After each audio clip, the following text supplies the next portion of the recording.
big Periscope day down at the courthouse, and that's actually what I want to ask you about. In the course of a hearing on Mr. Englap saying convicted for UN-related briberies, continued house arrest rather than jail, it emerged that there have been many more than I believe certainly the judge, definitely the prosecution knew, visitors to his apartment during this time. And I wanted to know, can you say whether during the time of the trial, and particularly since the convictions 10 days ago, have there been UN individuals, to your knowledge, can you check, I guess with OLA, whether they have in fact visited this? There's apparently been a masseuse there for 4 to 10 hours a day. Well, I can tell you that we don't employ masseuses. I understand. Or masseur or masseuse. Sure. They also cook.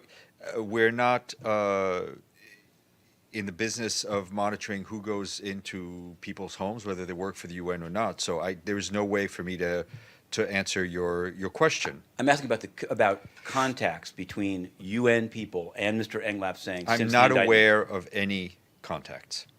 I'm awaiting an update, I think, from you about Cameroon. You'd said that you would have something on Monday on this visit, and I'm asking because Paul Biya government has also sent similar trios to Brussels, where they were met with protests, to South Africa, where they didn't meet opponents. So here at the UN, who are they going to meet with? My understanding is that they will meet with the Deputy Secretary General. Do you know what day? No, we can find out. Will it be on her schedule, and is there some way to either get a readout? We'll see what it'll be. I mean, there's no she's done some photo ops. Clearly, if I'm saying it, if I'm confirming it publicly, okay, it'll be on her schedule, and we'll see what comes out of the meeting. Can it be a photo op as well? We'll see what comes out. Yeah. Kenya, I wanted to ask you specifically about these reported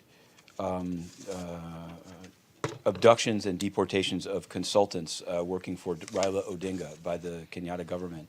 Is the UN system aware of them? What do they think of the idea that people working on the campaign of of this candidate could be thrown out of the country? Look, I think in general terms for this election, the respect for freedom of association, opinion, and expression are critical elements to have an electoral process that has integrity.